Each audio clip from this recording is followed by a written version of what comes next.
Hi friends, last வீடியோவில் base எப்படி பண்ணுறதுங்கிறத சொல்லிக் கொடுத்துருக்கேன். இப்போ வந்து மேல்பாட்டு எப்படி பண்ணுறதுங்கிறத சொல்லிக் கொடுக்க போகிறேன். இப்போ பார்த்தீங்கன்னா பண்டல் போட்டு இந்த மாதிரி மிச்சமான டேப்பை எடுத்து வச்சுருக்கேன். அதை வந்து இந்த மாதிரி அளந்துட்டு இப்போ இதோட மேல்பாட்டு வந்து எப்படி வச்சு விட்டுருக்கேன் பாருங்கள். ஒரு வயர் வெளியே இருக்கிறது உள்ளே வைக்கணும், உள்ளே இருக்கிறது வெளியே வச்சு விட்டுட்டு கிரிப்பாக ஒரு கிளிப்பாக போட்டு விட்டுருங்க.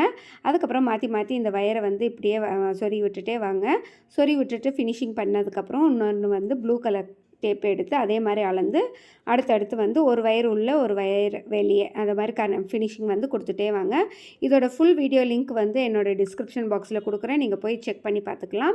ஓகே ஃப்ரெண்ட்ஸ், இதே மாதிரி இப்போ பார்த்திங்கன்னா 4 வயர் வந்து வெள்ளை கலரில் கொடுத்துருக்கேன், நடுவில் வந்து ப்ளூ கலர்லேயும் கொடுத்துருக்கேன். கடைசியாக 2 டேப்பு வந்து ப்ளூ கலர்லேயே கொடுத்து ஒரு கிரிப்புக்காக கரெக்டாக கொடுத்து வச்சுருக்கேன். இப்போ வந்து என்ன பண்ணணுன்னா மீதி இருக்கிற எக்ஸ்ட்ரா வயர்ஸ் எல்லாமே உள்ளே சொருகி விட்டுருங்க.